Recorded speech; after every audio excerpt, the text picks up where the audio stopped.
Et encore merci d'être câblés sur les programmes de Gabon Télévision.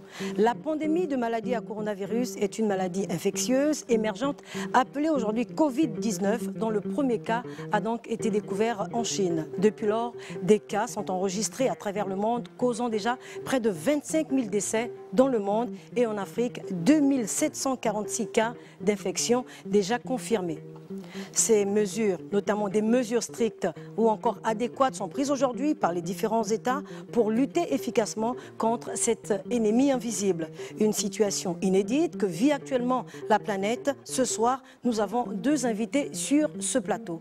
Avant donc de revenir sur ces invités, d'abord le thème de ce soir, eh bien, Covid-19, parler aux circonstances. Avant d'ouvrir le vif de notre sujet et de présenter, comme je le disais, les deux invités de ce soir, je vous propose de suivre ceci. Il y a des choses que nous ne devons pas accepter. La Bible déclare pour chacun d'entre nous, et vous et moi nous devons le déclarer, je suis une créature merveilleuse. Et chacun est une créature merveilleuse parce que c'est Dieu qui t'a amené à l'existence. Dans le Proverbe 16, verset 4, il a tout fait pour un but.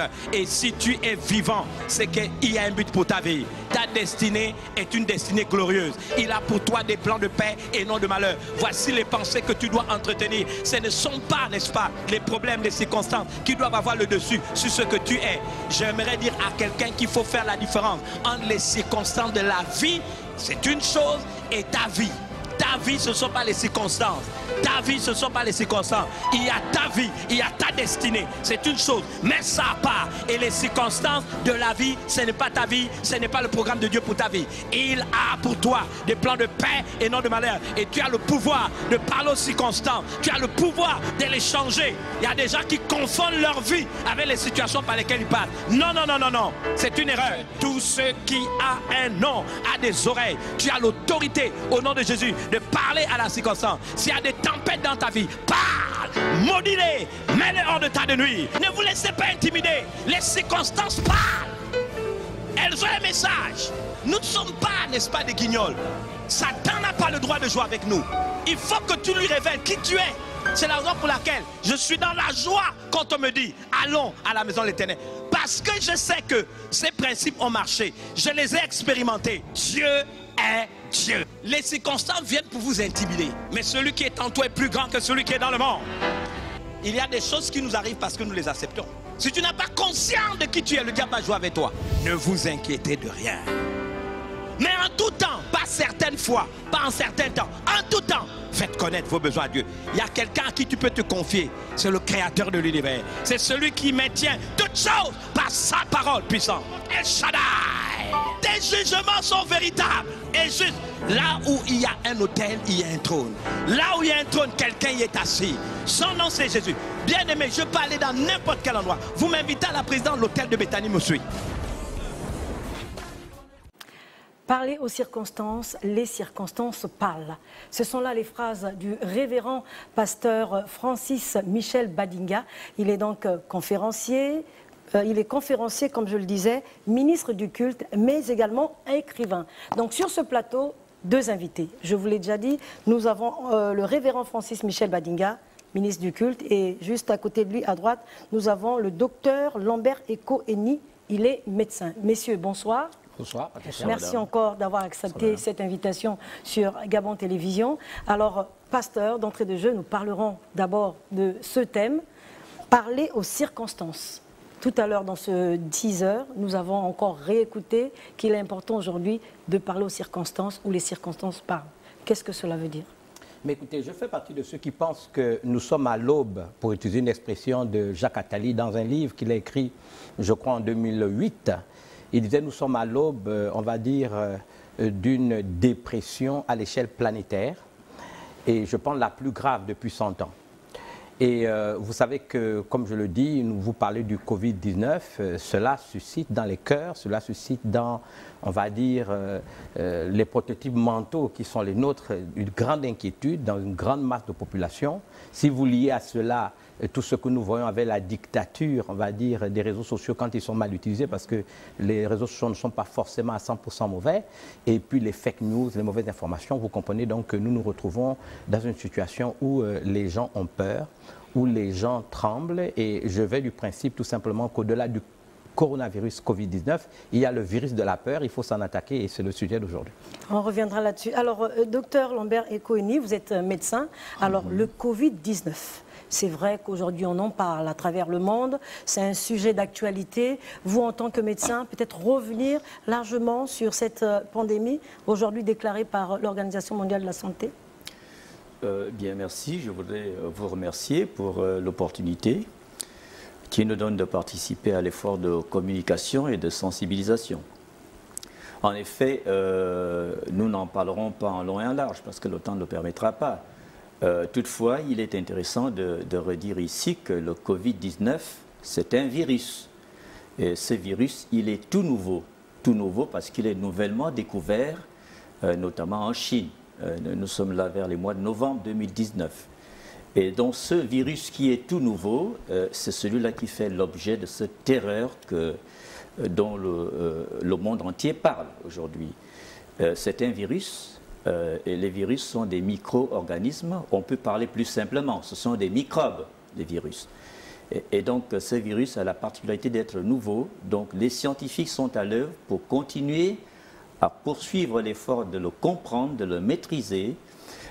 Aujourd'hui, nous sommes, ou du moins le monde entier, le monde scientifique, est dans l'étape de voir s'il y a possibilité d'avoir des vaccins et aussi de trouver des médicaments. Même s'il y a quelques médicaments initialement prévus pour d'autres pathologies qui sont sur le point d'être utilisés, notamment dans certains pays d'Europe, mais qui l'ont été notamment en Chine et dans d'autres pays asiatiques. Donc c'est un virus. Il se transmet le plus souvent par les mains, dans le sens qu'il habite dans les gouttelettes lorsque l'on tousse, lorsque l'on éternue. Donc dans ces gouttelettes, il habite là-dedans. Et nous pouvons être en contact avec ces gouttelettes par nos mains, le plus souvent. Et c'est pour ça qu'il est conseillé d'observer d'une manière stricte les mesures barrières qui donnent à ce que nous soyons protégés contre les gouttelettes ou protégés contre ce virus qui peut être déposé sur nos mains. On peut l'attraper à travers les objets souillés et contaminés. On peut l'attraper aussi à travers les salutations. Il est d'ailleurs demandé de ne plus se serrer les mains, de ne plus se faire des accolades et de se laver les mains le plus régulièrement que possible parce qu'on ne sait pas à quelle heure et à quelle seconde on va l'attraper dans ses mains. Et éviter de porter les mains sur le visage, sur les narines, dans la bouche bien entendu, sur les yeux, parce que le virus étant dans les mains, il finit par faire son entrée dans notre corps. Dans notre corps. Et il aime les voies respiratoires et c'est là qui fait la complication tragique de cette pandémie, de cette pathologie. Alors, docteur, avant de revenir sur vous, le révérend Francis Michel Badinga, vous avez parlé de sensibilisation. Vous, en tant que médecin, ça veut dire que vous êtes en contact des patients, des populations. La sensibilisation, chez vous, elle est axée sur quoi aujourd'hui? Alors, il faut dire que la sensibilisation, elle est simple. Bien qu'elle soit simple, en réalité, elle est complexe. Parce que sensibiliser, ça exige, si vous voulez, plusieurs niveaux d'impact sur le travail à faire. Premièrement, il faut que ceux qui sensibilisent maîtrisent assez bien le sujet et qu'ils sachent de quoi ils parlent. Deuxièmement, il faudrait que ceux qui écoutent reçoivent la bonne information. L'autre étape est que l'information reçue, il faudrait qu'on s'en approprie et que cette information, si vous voulez, nous donne d'être sensibilisés dans le sens de prendre à cœur et au sérieux le message que l'on reçoit. Ce n'est qu'à partir de ce moment-là que les comportements peuvent être modifiés. On n'adopte pas de bons comportements si on est insensible et inconscient vis-à-vis du message reçu. C'est clair. Donc c'est important. Mais globalement, on sensibilise sur les symptômes de la maladie, ou du moins les symptômes qui sont fortement suspects de la maladie. Et puis, deuxièmement et principalement sur les mesures barrières, parce que la prévention est la règle royale qui permettrait de mettre fin, de faire un frein radical à l'expansion de la pandémie. Merci encore, docteur. On revient sur le révérend Michel Francis Badinga. Vous êtes ministre du culte. Le coronavirus, le Covid-19, on en parle depuis quelque temps. Vous l'avez dit tout à l'heure, ça crée une certaine psychose. Vous, en tant qu'homme de Dieu, comment avez-vous réagi face justement à cette pandémie? Bien, la première chose qu'il faut dire, c'est que comme le dit la Bible dans, je crois, l'évangile de Matthieu, chapitre 4, verset 7, la Bible dit « Tu ne tenteras pas le Seigneur ton Dieu ». Donc, il faut déjà rappeler que le virus est un virus réel, un virus qui tue. Donc, nous sommes, au-delà de notre statut d'homme de Dieu, de ministre du culte, de chrétien, nous croyons en beaucoup de choses, et des vraies choses. Nous croyons à la protection divine, etc. Il n'en demeure pas moins que la Bible dit que celui qui détruit le temple du Saint-Esprit, parce que notre corps est le temple du Saint-Esprit, Dieu le détruira. Donc, on ne tente pas Dieu. Ça veut dire que ces mesures barrières qui ont été prises, nous avons besoin de les suivre, nous aussi, en tant que croyants, en tant que religieux, parce que ce sont ces mesures barrières, d'hygiène d'ailleurs, qui vont nous permettre effectivement de ne pas être contaminés. Mais il faut ajouter à cela, puisque nous sommes dans le thème, que la peur également, si vous faites des statistiques du grand nombre de personnes qui sont mortes de la contamination au Covid-19, ce sont des gens qui ont des antécédents médicaux et qui ont un certain âge. Donc vous allez imaginer par exemple que si vous avez peur, pour revenir à cela, vous pouvez créer ce que j'appelle une déstabilisation de votre taux d'insuline. Le médecin pourra nous témoigner qu'une déstabilisation du taux d'insuline peut créer un diabète. On peut favoriser des maladies cardiovasculaires qu'on va appeler par exemple des tensions artérielles, et nous savons que beaucoup de ceux qui sont morts contaminés, n'est-ce pas, à l'échelle mondiale de cette maladie, avaient des maladies cardiovasculaires comme antécédents. Donc c'est la raison pour laquelle il m'a paru important, au-delà de ces mesures barrières, de parler de ce deuxième virus qui est la peur et d'essayer sur une base scripturaire, c'est-à-dire biblique, d'encourager les gens à justement s'approprier ce que nous appelons la déclaration, la proclamation, n'est-ce pas? Déjà, je pense que le docteur pourra me corriger, en psychologie, on parle de l'autosuggestion, qui est, je crois, une discipline très ancienne, qui est utilisée même en médecine, donc qui consiste à parler, à déclarer pour réorienter, on va dire, le fait que nous retrouvions, je veux l'appeler ainsi, la maîtrise de nos prototypes mentaux qui sont du domaine de nos sentiments, de nos émotions, justement pour ne pas aller dans tous les sens. Alors, révérend, c'est par cette méthode justement que vous avez réussi à sensibiliser les chrétiens au sein de votre église, par exemple? Oui, mais écoutez, tous ceux qui sont des leaders, des liseurs assidus de la parole de Dieu savent par exemple que dans l'évangile de Matthieu 24, qui est la colonne vertébrale de toute prophétie, si on voulait rentrer dans ce que j'appelle l'eschatologie, tout ce qui se passe dans la fin des temps, voilà, vous comprenez que la première chose que Jésus donne comme conseil, il est Seigneur, il sait pourquoi il dit, vous entendrez parler de guerre, de bruit de guerre, première chose, ne soyez pas troublés.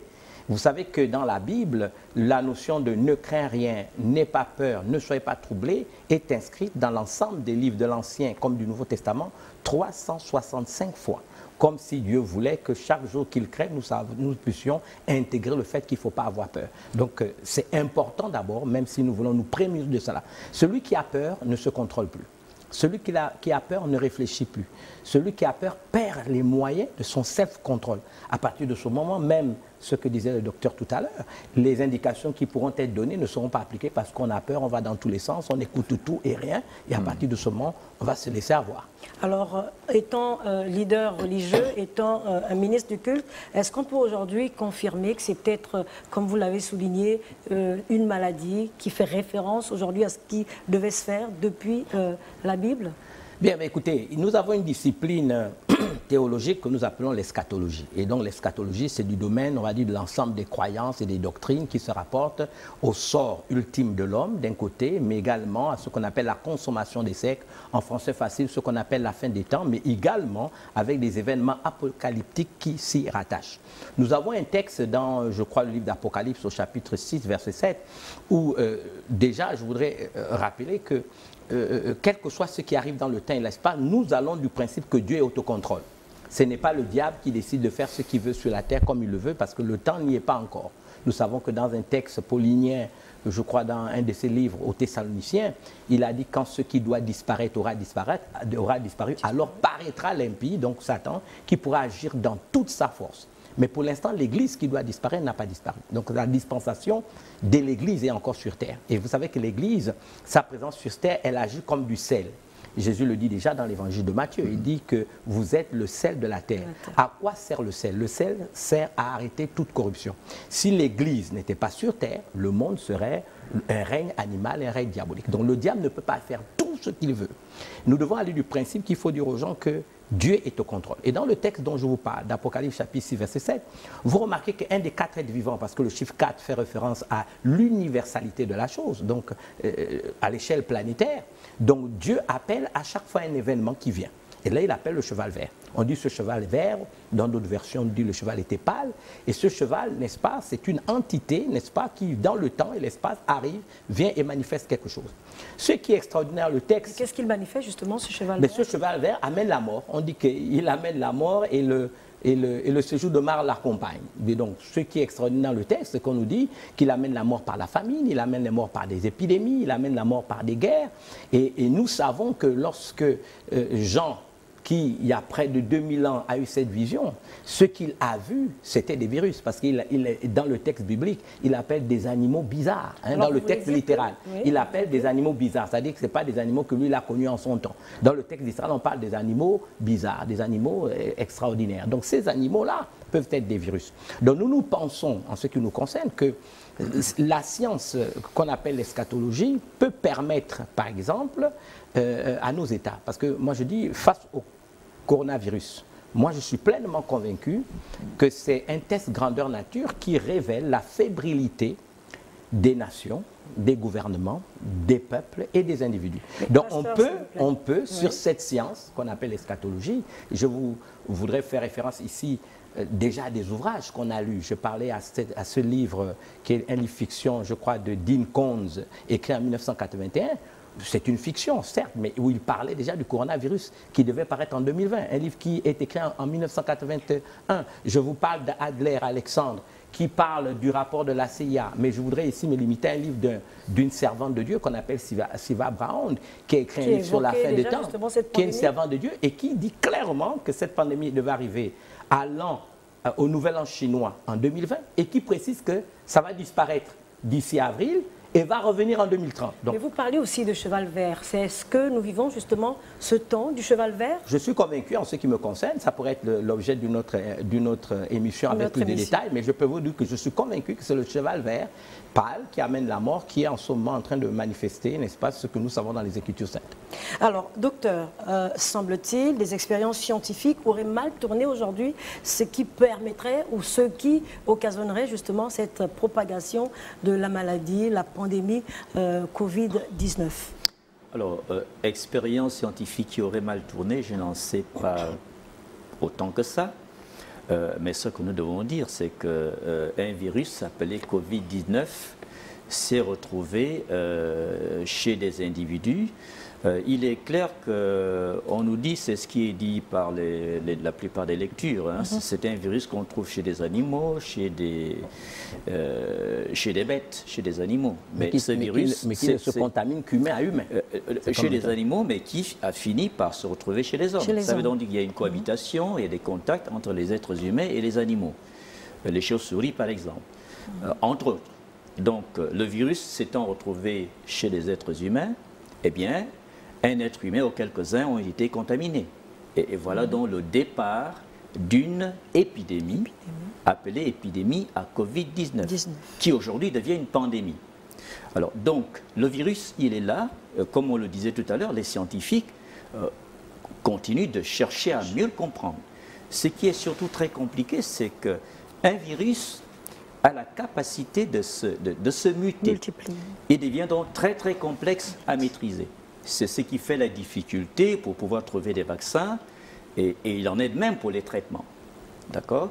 Donc, le virus est là, les chercheurs continuent à faire le travail de recherche, mais pour ce qui nous concerne en tant que médecins et praticiens, eh bien, nous avons le défi à relever de faire en sorte que tout habitant, tout citoyen, tout patient, que toute personne ait la bonne information scientifique. C'est peut-être aussi l'occasion de dire qu'il est temps que l'on mette de côté les idées reçues.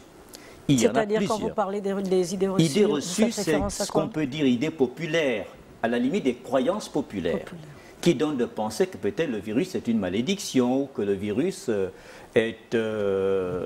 c'était un virus banal. Oui, parfois il peut être banal. Qui donne peut-être de penser que le virus n'arrivera pas chez nous parce que peut-être nous avons une protection. Vous savez, il y a plein d'idées reçues.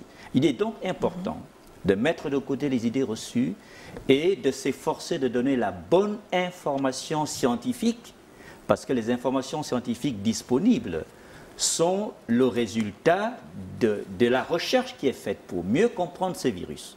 On le comprend très bien, on connaît les symptômes qui sont manifestés lorsque quelqu'un est porteur de ce virus, et il faut dire comment se manifeste le virus quand il est dans le corps de quelqu'un.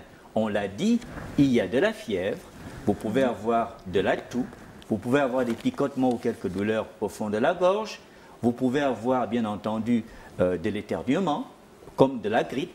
Donc c'est un virus, pour notre contexte épidémiologique qui est le nôtre, on pourrait penser qu'on fait un paludisme, on pourrait penser qu'on fait une grippe, d'accord? Mais quand ces symptômes sont visibles chez un patient, il est clair qu'aujourd'hui, face à ce risque de propagation, on demande à ce que toute personne qui est porteur de ce symptôme-là se fasse signaler. Au meilleur des cas, qu'il fasse appel à l'équipe indiquée pour venir sur place. Parce que le déplacer pour aller jusqu'aux structures sanitaires donnera l'occasion éventuellement de contaminer toutes les personnes qui sont sur leur trajet.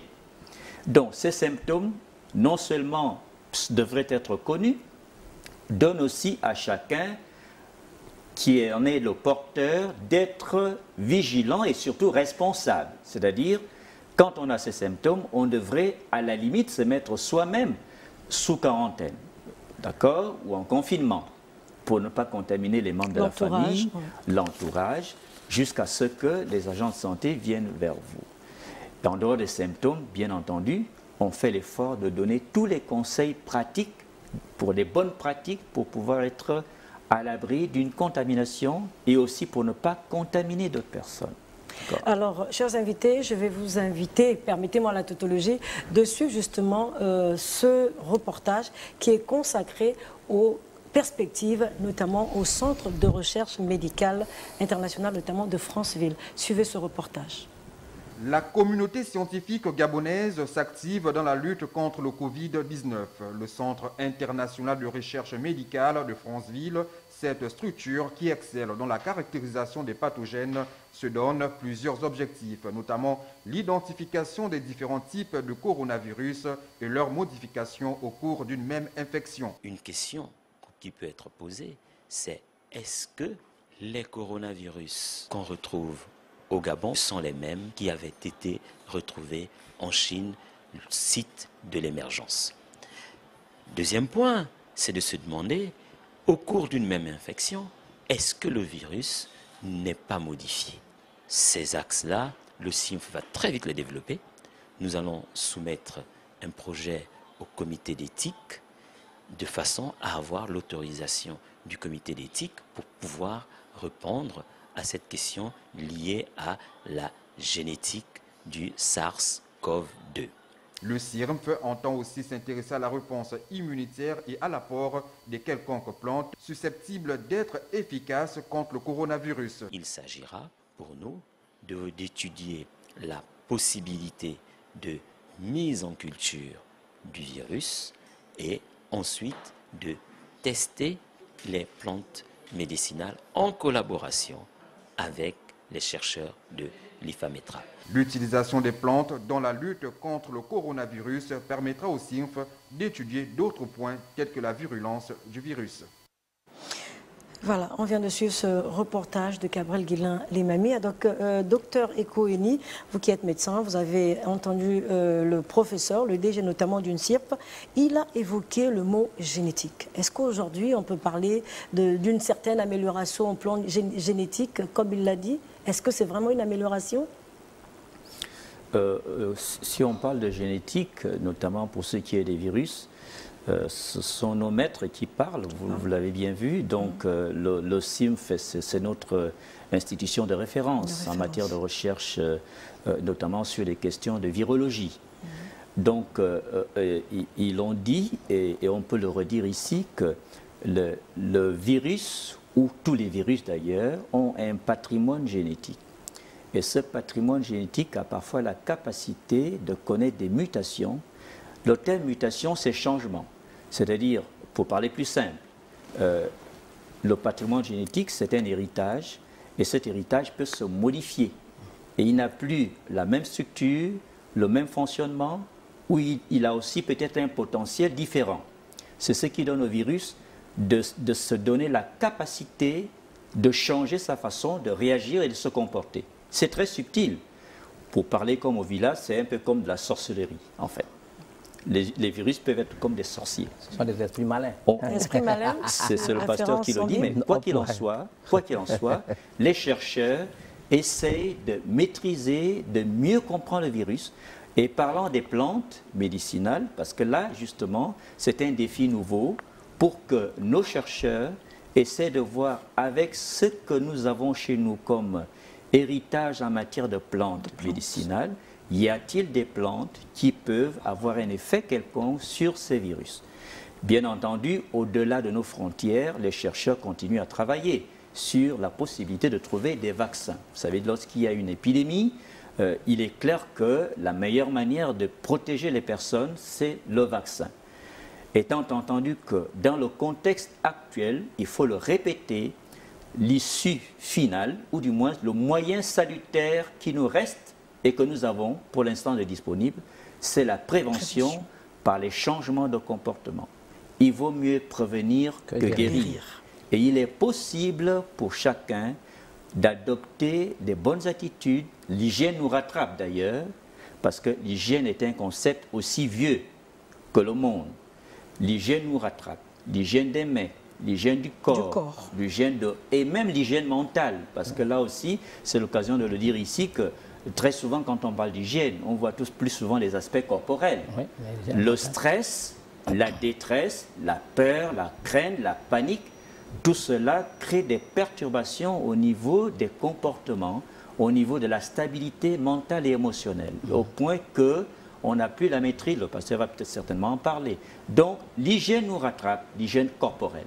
Avoir des mains propres, bien entendu, si on doit se moucher, le faire proprement, avec un tissu ou un mouchoir propre et jetable, pour que le microbe qui reste dans les gouttelettes ne reste pas dans nos mains. N'est-ce pas? Merci encore, les moyens barrières restent d'actualité.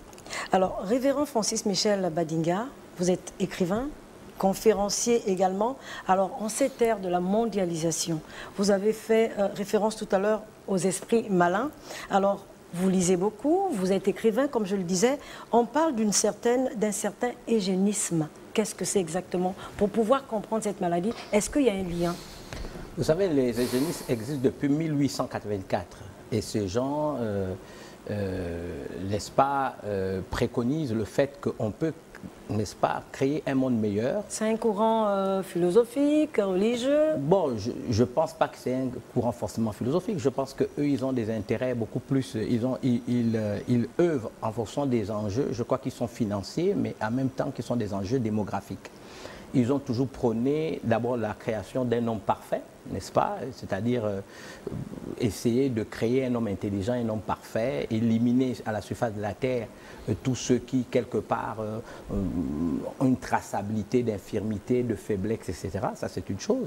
Mais aujourd'hui, dans leur évolution, nous voyons qu'il y a des eugénistes qui prônent le fait qu'il faut diminuer la population mondiale. Et à partir de ce moment, ils œuvrent peut-être à créer, n'est-ce pas, sur la Terre un certain nombre de choses, comme, en ce qui me concerne, je le crois, mais ce n'est pas le débat aujourd'hui, manipuler dans des laboratoires des virus, justement, pour atteindre leur funeste dessein. Alors, vous parlez justement de ces enjeux démographiques. Un plan de dépopulation de la planète? Mais oui, c'est connu. Il suffit d'aller sur Google, vous voyez eugéniste et vous voyez ce qu'ils pensent. Ils pensent que le monde serait meilleur si, par exemple, au moins on pouvait diminuer, n'est-ce pas, la population de la Terre pour mieux répartir, n'est-ce pas, les espaces territoriaux, pour mieux nourrir les populations. Ça, c'est un programme qui est connu des eugénistes et ils en sont plusieurs qui y croient.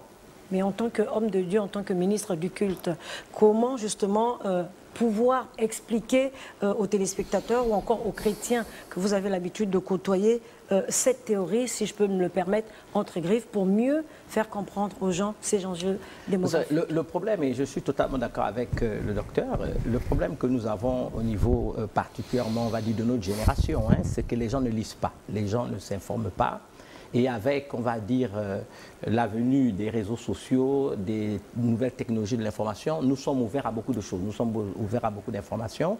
Et quand ces informations sont données à flux tendu, n'est-ce pas, de manière répétitive, de manière récurrente, le cerveau humain n'a pas le temps, n'est-ce pas, de réfléchir, de penser et de faire la part de choses entre ce qui est juste et ce qui est vrai. Donc, on va prendre même un mensonge pour étant une vérité.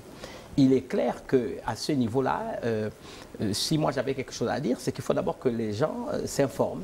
Et pour que les gens s'informent, ils doivent avoir une hygiène de vie. Et on revient à ce qui se disait tout à l'heure. On ne peut pas, je veux dire, avoir une réflexion saine si on n'a plus les moyens, je veux dire, la maîtrise de ces paradigmes mentaux.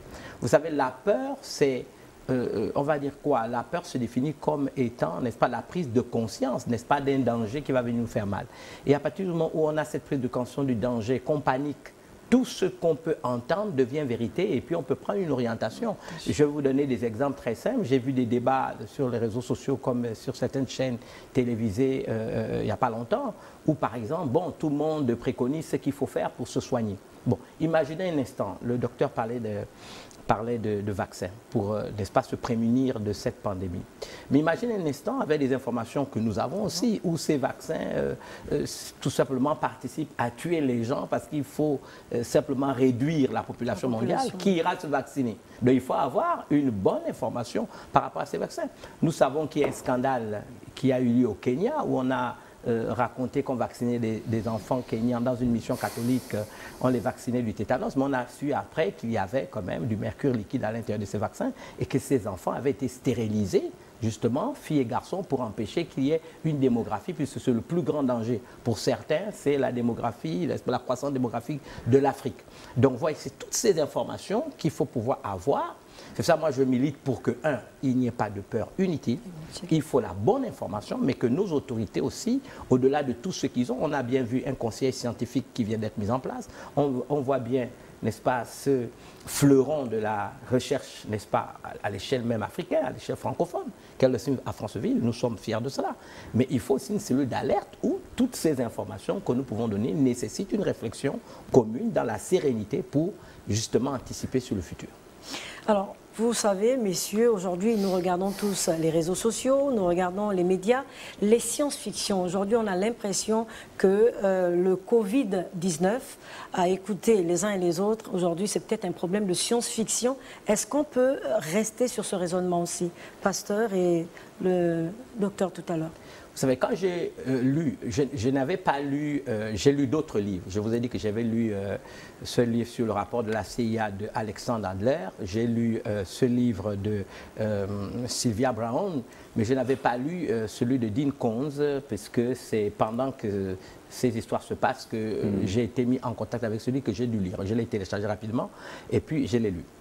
Je vais vous dire que souvent les auteurs qui écrivent des fictions, vous avez deux types d'auteurs en fiction. Je suis moi-même écrivain, donc j'en sais quelque chose. Tout à fait. Vous avez ceux qui font dans ce qu'on appelle l'investigation. Donc ils ont accès à des secrets, mais s'ils le disent de manière, dans un essai, en s'engageant, ils peuvent avoir un procès d'un laboratoire, procès d'un État, et puis se retrouvent en prison ou à payer beaucoup d'argent.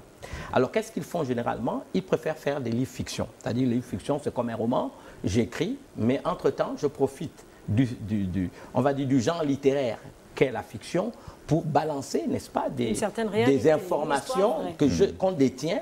Alors, on les libère à travers les fictions, et les gens ont l'information. Ils peuvent la prendre au sérieux comme pas au sérieux en pensant que c'est de la fiction. Mais quand vous avez quelqu'un qui écrit un livre en 1981, ça veut dire plus de combien d'années aujourd'hui, et qui vous dit qu'en 2020 exactement, il y aura un coronavirus, je vous donne un autre exemple. Vous avez un film. C'est ce qui a été dit dans ce livre. Mais oui, dans ce livre, il nous dit que 400 donc pour vous, c'est 400 virus brevetés ont été... D'abord, ce qui était intéressant dans le livre, c'est qu'il dit que le dossier, parce qu'il fait de l'investigation dans cette fiction, et le dossier, n'est-ce pas, qu'il découvre, dont il parle dans le livre, est étonnant, s'appelle Wuhan 400, c'est-à-dire le nom de la ville chinoise est cité, et 400 le nombre de virus qui ont été brevetés, n'est-ce pas, pour étudier ce virus. Là où la maladie, la pandémie voilà. a débuté. Bon, c'est quand même étonnant.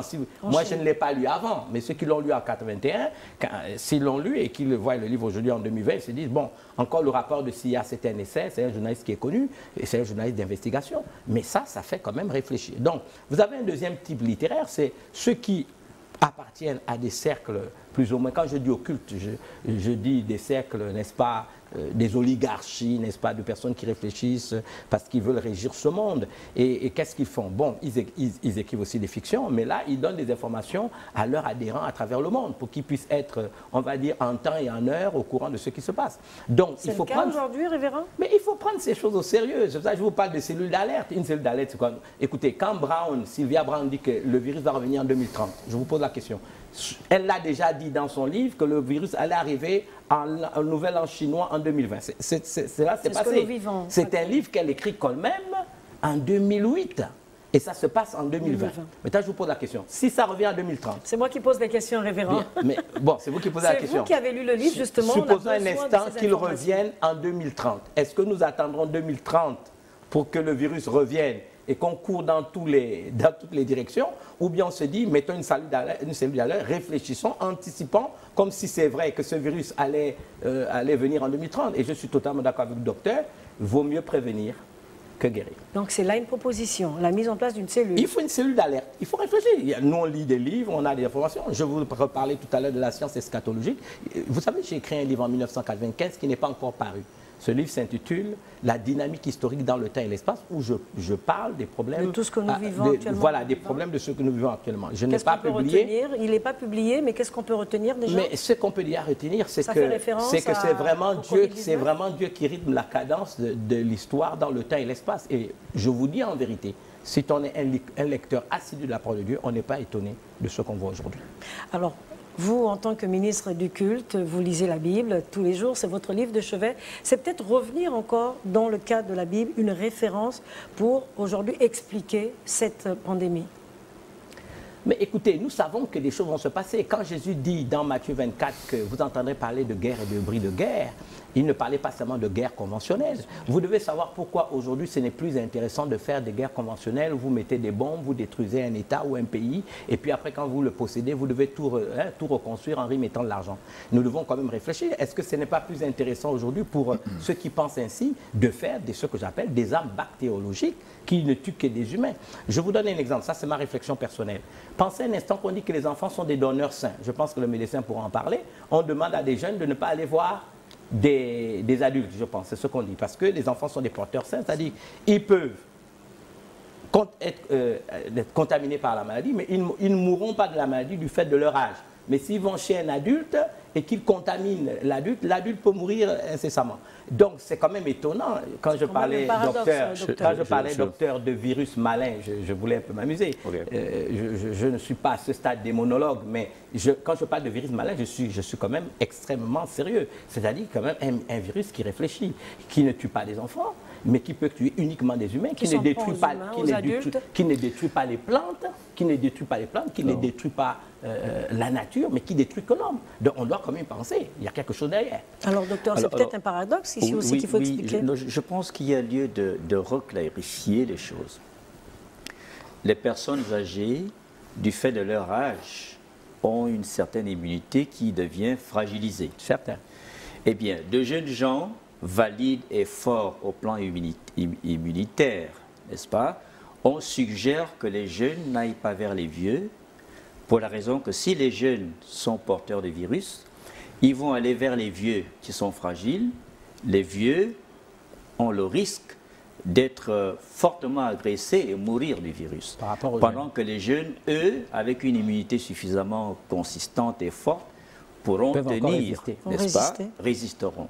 Donc je pense qu'on peut voir les choses plus simplement. Ce n'est pas pour autant dire que si jamais les jeunes gens sont contaminés, que ces jeunes gens ne pourront pas mourir.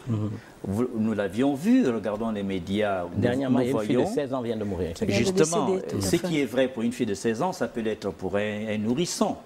Parce que nous avions entendu aussi là des idées reçues disant que les nourrissons ou les enfants ne peuvent pas attraper, pour parler plus simplement, le virus. Oui, mais l'expression porteur sain, docteur, c'est pas moi qui l'ai inventé. L'expression porteur sain veut tout simplement dire que la personne porte le virus, parfois sans le savoir. Elle peut aussi le savoir si le diagnostic a été fait, mais ils sont dits sains parce qu'ils n'ont pas de symptômes. On peut aussi les appeler, les enfants, on peut les appeler porteurs asymptomatiques. Voilà, d'accord. Mais parlons de fiction. Je crois, c'est vrai que ce n'est pas tout à fait le domaine de compétence qui est le mien, mais je pense aussi qu'il y a de l'inspiration. Des gens peuvent être inspirés. Et l'inspiration peut leur donner d'avoir des révélations, d'écrire l'objet de leur révélation. Et quand on est inspiré, inspiré, c'est un lien avec esprit. Et quand on est inspiré, ça veut dire qu'on reçoit des informations venant d'un esprit. Que ça soit un esprit pur pour nous les croyants, c'est-à-dire le Saint-Esprit de Dieu, que ça soit un esprit satanique, diabolique, donnez-lui le nom que vous voulez, peu importe. On peut être inspiré. Et quand on est inspiré, on écrit ce pourquoi on est inspiré. D'ailleurs, les prophéties sont des révélations pour des choses qui viendront. Oui. Vous voyez, oui, mais le cas de Sylvie Brown, j'aimerais vous dire que c'est une prophétesse. Tout à l'heure, permettez qu'il termine. C'est vrai qu'en tant que médecin, ce n'est pas tellement ma question, parce que je suis croyant aussi.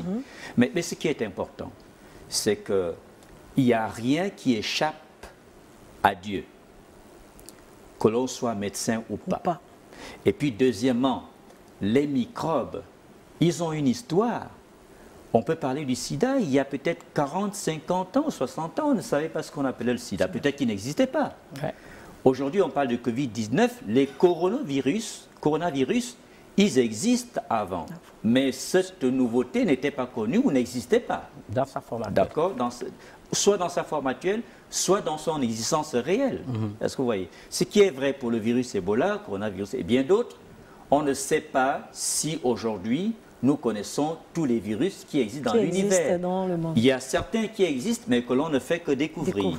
D'autres n'existent peut-être pas, mais seront le résultat des mutations, des combinaisons. Et vous parlez de recherche scientifique dans le laboratoire. On peut créer des virus par des combinaisons entre virus. C'est pourquoi on parlait tout à l'heure des expériences peut-être qui ont échoué. Alors donc, échouer, j'en sais rien, mais quand on échoue, et le terme échouer veut dire on n'atteint pas l'objectif qu'on veut atteindre. C'est peut-être ça aussi le cas. Oui, voyez-vous. Mais l'objectif qu'on veut atteindre, je l'ignore. Parce que le pasteur parlait d'expériences faites peut-être pour exterminer des gens. C'était un objectif. Sont-ils en train d'atteindre l'objectif pour exterminer des milliers de personnes? Et là, il n'y a pas d'échec. Si on parle d'échec, c'est que l'objectif n'est pas atteint. Mais s'il est vrai que des expériences sont faites pour créer des virus, pour exterminer, pour en faire, si vous voulez, des objets de guerre, n'est-ce pas, une sorte de guerre virologique, mais une guerre subtile, eh bien, ils sont en train d'atteindre l'objectif parce que des milliers de personnes sont déjà décédées. Eh bien, d'autres vont l'être si nous ne faisons pas attention. Chers téléspectateurs, je rappelle le thème de ce soir, Covid-19, parler aux circonstances. Sur ce plateau, le révérend Francis Michel Badinga, ministre du culte, écrivain, mais également conférencier, et le docteur Lambert Eko-Eni, médecin. Alors, révérend, le Covid-19, parler aux circonstances. Revenons sur ce thème. Parler aux circonstances, les circonstances nous parlent, ça sied aujourd'hui dans le contexte que nous vivons? Oui, je vous l'ai déjà dit tantôt à l'introduction de cette émission. Je vous ai dit, nous sommes à l'aube d'une je veux dire, dépression interplanétaire. Nous voyons tout simplement la fébrilité, je dis encore une fois. Et qu'est-ce qu'il faut faire maintenant que nous vivons dans cette fébrilité? Moi, je pense qu'il faut aider les gens à ne pas avoir peur. Et je suis d'accord avec le médecin, il faut d'abord que les gens ont la bonne information. Nous avons un texte dans la Bible, je crois, c'est Romains chapitre 10, verset 17. La foi vient de ce qu'on entend et ce qu'on entend vient de la parole de Dieu. Les gens doivent apprendre à entendre des bonnes choses. Maintenant, je parlais tout à l'heure, le docteur serait mieux placé pour moi de vous parler de l'autosuggestion. Mais je dis, par exemple, dans je crois, Éphésiens chapitre 6, verset 18, qui est un texte de l'apôtre Paul, il dit « Faites en tout temps par l'esprit toutes sortes de prières. » Et dans la notion de toutes sortes de prières, vous avez la proclamation, vous avez la déclaration, donc le fait de parler aux circonstances. Pourquoi faut-il parler aux circonstances? Simplement pour réorienter, n'est-ce pas, on va dire tout simplement, les Hébreux parlent du Yetzirah, c'est-à-dire éviter le mauvais penchant, c'est-à-dire que l'homme a une âme. N'est-ce pas? Les Grecs appellent ça psouké. Je n'aime pas trop la terminologie des Grecs parce que les philosophes grecs pensaient que l'âme était une entité uniquement avec, on va dire, des émotions, des sentiments. Mais les Hébreux parlent de nefesh. Nefesh, ils estiment que l'âme, c'est l'esprit humain et que cet esprit humain a deux parties.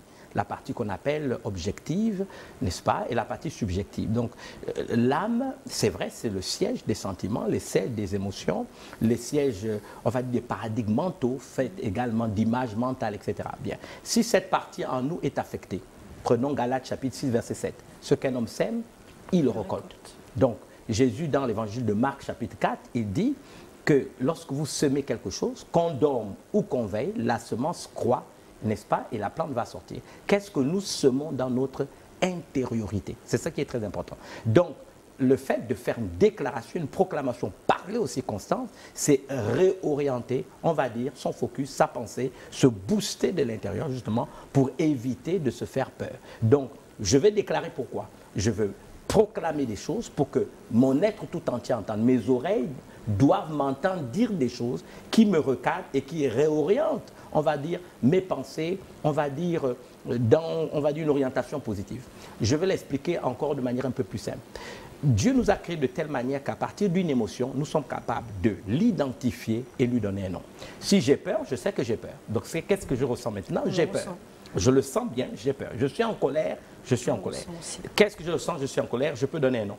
J'ai un désir de vengeance, n'est-ce pas? Je ressens quelque chose et je peux lui donner un nom. Donc, si c'est négatif, je dois le détruire. Et vous savez très bien que la Bible déclare, vous le savez dans le livre de Genèse chapitre 1, c'est le premier chapitre, je veux le dire de manière littérale, on nous dit que la terre était en forme vide, c'était un magma, c'était un trou sans fin d'où émanait une vapeur ténébreuse. Mais la Bible dit, mais l'Esprit de Dieu, n'est-ce pas, tournoyait autour d'un océan primitif. Et la Bible dit, et Dieu dit, qu'est-ce qui met l'ordre? C'est l'autorité de la parole. L'évangile de Jean dit, au commencement était la parole était Dieu, la parole était avec Dieu, rien de ce qui était fait n'a été fait sans elle. Donc, on doit user du pouvoir de la parole pour recadrer nos pensées, pour recadrer nos émotions. Ce qui fait dire à un sage monarque, le roi Salomon, je crois que c'est Proverbe 18, verset 20 à 21, il dit, la mort et la vie sont au pouvoir de la langue. D'abord, le texte ne commence pas comme ça. Si je commence à partir du verset 20, il dit « C'est du fruit de ses lèvres que l'homme rassasie son corps, c'est du fruit de ses lèvres que l'homme se rassasie. La mort et la vie sont au pouvoir de la langue. Quiconque l'aime en mangera le fruit. » Donc, nous sommes le fruit, n'est-ce pas, des émotions que nous semons comme des graines au-dedans de nous et qui forcément vont produire des choses. Si ça produit la peur fera que je n'aurai plus mon self-control, je n'aurai plus la maîtrise de mes paradigmes mentaux. Et c'est la raison pour laquelle, dans le teaser que vous avez vu, j'engage les gens à prier. Ça ne veut pas dire, permettez-moi d'insister, que nous n'avons pas de précautions d'hygiène à prendre. Bien sûr. Je préfère avoir deux barrières de protection que d'en avoir une seule. Voilà. Alors, je reviens toujours là-dessus, révérend. Parler à ces circonstances. Les chrétiens doivent se parler à eux-mêmes. Pas les chrétiens, vous aussi. Qu'on soit chrétien ou pas, tout le monde a cette faculté de le faire. Tout le monde a cette faculté de le faire. Vous savez, mon père était préfet. Quand il était affecté dans une nouvelle ville, je me souviens toujours, vous savez, originairement mon père est du sud, hein, donc ma mère est du centre, mais quand il était dans une nouvelle ville, la première chose qu'il faisait le soir avant qu'on ne dorme, la première fois qu'on arrivait dans la ville où il était affecté comme préfet, il tirait un coup de fusil en l'air et il parlait avec autorité en disant « Vous ne touchez pas ma femme, vous ne touchez pas mes enfants, vous ne faites pas du mal ». C'était une façon de faire une autosuggestion. Oui, c'est ça, parler aux circonstances. Alors, en ce moment, les églises, docteur, vous êtes en accord avec nous, les églises ont un nouveau mode de fonctionnement, notamment prier avec les fidèles au travers des réseaux sociaux. Nous allons revenir justement sur ce nouveau mode de fonctionnement des églises à travers ce reportage. Je vous invite à le suivre.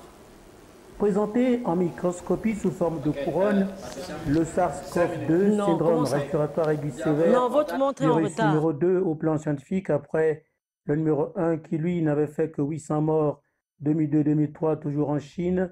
SARS-CoV-2, provoquant des fortes pneumonies ou maladies aujourd'hui appelées Covid-19, ébranle véritablement l'attention de l'Église d'Alliance chrétienne et missionnaire du Gabon sur une tendance au Togo et Nord. Conclusion, 3 services avec moins de 50 fidèles ce dimanche en application des mesures gouvernementales. Et tous nous sommes informés. La maladie, le virus s'appelle le coronavirus. C'est une maladie qui n'a pas de pitié, vraiment qui fait ravage sur la terre tout entière.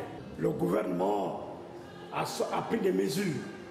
Alors ces mesures, pour ceux qui ont suivi l'actualité, demandent à ce qu'il n'y ait pas de rassemblement de plus de 50 personnes. Plus de 50 personnes, ce n'est pas permis. Dans cette minuscule assistance, un membre de la Croix-Rouge locale, déjà outillé en gestes pratiques. Qu'est-ce qu'il faut faire? Il n'est pas bon de parler en face des autres à moins de 1 mètre. Plutôt de parler à côté des autres qu'en face. Et aussi, on peut se contaminer en se disant bonjour. Unis, nous vaincrons le coronavirus et ceux, avec la grâce du Très-Haut, ont avancé les fidèles tout en se privant des poignées de main dominicales. Voilà, nous venons donc de suivre ce reportage avec ce nouveau mode de fonctionnement des églises. Alors, révérend, aujourd'hui, pour exhorter, prier avec les chrétiens, c'est ce nouveau mode opératoire, notamment à travers les réseaux sociaux, les prédications en ligne. Aujourd'hui, les chrétiens ou vous-même, vous vous sentez à l'aise à travers cette communication? Mais écoutez, on est tous en confinement et à partir du moment où nous ne voulons pas être des foyers de transmission de la maladie, il est tout à fait normal que les pasteurs, et c'est de leur responsabilité, il n'y a pas que les pasteurs, il y a les prêtres, j'ai même vu les imams qui le font, c'est-à-dire si vous voulez rester en contact avec vos fidèles, vous leur donnez des enseignements, et bien, il faut utiliser ces outils de l'information qui sont aujourd'hui à la mode. Je pense que c'est tout à fait normal. Je ne pense pas que tout ce qu'on fait dans les nouvelles technologies de l'information sont des mauvaises. C'est l'usage qu'on en fait où on peut, n'est-ce pas, souvent en discuter un peu, mais sinon c'est une bonne chose. Avant de revenir avec vous pour conclure cette émission, révérend, rapidement, docteur, on évoque la spiritualité. Est-ce qu'il y aurait un lien avec cette psychose, cette peur, la spiritualité sur le physique? Oui, mais bien sûr. N'oublions pas que quand on parle de l'hygiène a un lien avec toutes les mesures qui nous permettent d'être en bonne santé. Et quand on parle de bonne santé, ce n'est pas seulement la bonne santé pour le corps physique, parce que l'être humain est multidimensionnel. Vous avez la dimension physique, ça n'a rien de spirituel, hein, c'est tout à fait pratique et c'est médical. Vous avez la dimension physique, vous avez la dimension émotionnelle, vous avez la dimension sociale qui vous donne d'être en contact avec d'autres êtres humains, vous avez la dimension émotionnelle et vous avez la dimension spirituelle, bien entendu. Que vous soyez croyant ou pas croyant, tout le monde a un esprit, d'accord? Donc, toutes ces dimensions devraient être en bonne santé. Et cela nous exige d'avoir des bons comportements, de bonnes attitudes qui donnent de garder toutes ces dimensions en bonne santé. En équilibre aussi. En équilibre aussi. Le pasteur parlait d'émotions, etc. Mais on peut dire les choses peut-être plus simplement. Si vous avez peur, si vous êtes stressé, si vous êtes angoissé, ou si vous avez des soucis, ou si vous êtes paniqué, mais tout cela produit dans votre corps physique toute une série de réactions très complexes qui finissent par vous donner ce que nous appelons communément des maladies psychosomatiques. C'est très bien connu, il n'y a rien de nouveau. C'est donc dire que nos pensées, nos émotions, nous les choisissons. Et comme nous les choisissons, elles détermineront ce que sera notre santé. En d'autres termes, ce que je pense, ce que je ressens, produira en moi ce que je vais devenir. Merci encore, docteur. C'est votre mot de fin. Alors, le révérend Francis Michel Badinga, votre mot de fin avant de clore, Covid-19, parlez aux circonstances. Donnez simplement une illustration qu'on trouve dans l'évangile de Marc, chapitre 4, je crois, versets 36 à 39. C'est Jésus qui est dans la barque et une tempête. À un moment donné, lui, il est dans le repos, il est dans la sérénité. Ses disciples paniquent. Et que fait Jésus? À un moment, quand il se réveille, il se lève. La Bible déclare qu'il a parlé il a parlé au vent, il a parlé à la mer et il y a eu un grand calme. Donc c'est quand même une symbolique très profonde, n'est-ce pas, qui démontre à suffisance qu'on peut parler aux circonstances, faire taire toutes les choses qui nous gênent de l'intérieur, afin que, comme le disait le docteur, nous puissions être sains et équilibrés à l'échelle de toutes les sphères de notre être tout entier. Alors, pasteur, une dernière question. Une vidéo circule sur la toile. Vous revenez justement sur ces mesures d'hygiène.